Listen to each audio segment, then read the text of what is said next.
एंकालोजिंग spondylitis में अगर spine में फ्रैक्चर हो जाए तो ये एक स्पेशल तरह का फ्रैक्चर होता है।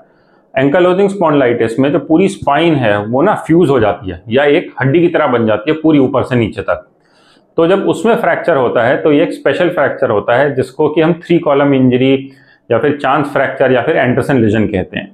तो अगर आपको एंकालोजिंग स्पॉन्डिलाइटिस है, अगर आप गिर गए हैं या एकदम से कभी कमर में दर्द शुरू हो गया है जिसका कोई ऑब्वियस कारण नहीं है और आपने एक्सरे या एमआरआई कराया और उसमें ये फ्रैक्चर आया है, तो इसको हमें सीरियसली लेना पड़ता है। इसके नॉर्मली 3 कारण होते हैं क्यों इसको सीरियसली लेना चाहिए। पहला ये कि एक तो ये जो इंजरी होती है ये ठीक नहीं होती अपने आप, या कभी बहुत टाइम लेती है ठीक होने में अगर छोटा सा फ्रैक्चर है, और अगर बड़ी इंजरी है तो कभी कभी ये खुद से ठीक भी नहीं होती।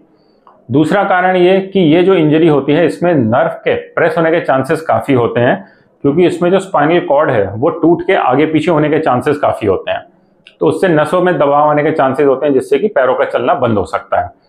और तीसरा कारण ये होता है कि ये जो फ्रैक्चर होता है ये कभी कभी हम डायग्नोस भी टाइम से नहीं अगर कर पाते तो हमको तभी पता चलता है जब ये बहुत लेटर स्टेजेस पे पहुंच जाता है, जब ये एंडरसन लीजन बन जाता है, या कि उस तरह की प्रॉब्लम हो जाती है कि जब ये फ्रैक्चर जुड़ ही नहीं रहा होता और वहाँ पे हिल हिल के मूवमेंट से नस पे दबाव आने लगता है। तो अगर आपको स्पाइन में एंकालोजिंग स्पॉन्डिलाइटिस है और उसमें फ्रैक्चर हो गया है जो कि एक्सरे एमआरआई से दिख रहा है, तो इसकी सर्जरी भी अलग तरह से होती है। बेसिकली इसकी सर्जरी करते हुए हमें ध्यान ये रखना पड़ता है कि जो पेशेंट की पोजीशन है वो ना बदले।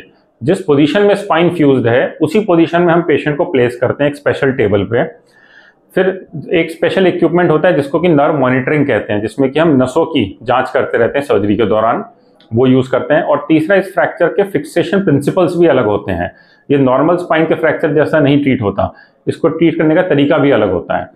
तो ये इस सर्जरी में हमें खास तौर से 3 चीज़ों का प्रिकॉशन रखना पड़ता है ताकि सर्जरी अच्छे से हो जाए, पेशेंट को किसी तरह की दिक्कत भी ना हो और पेशेंट अपनी लाइफ में वापस भी चला जाए।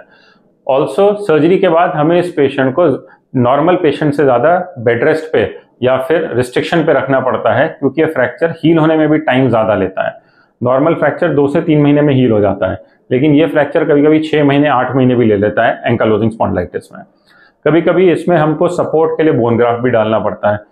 तो ये एक अलग तरह का फ्रैक्चर है। अगर एंकालोजिंग स्पॉन्डिलाइटिस के पेशेंट में फ्रैक्चर हुआ है स्पाइन में, तो इसको ट्रीट करने के लिए हमको इन सारी बातों का ध्यान रखना पड़ता है ताकि पेशेंट जल्दी से जल्दी ठीक हो जाए।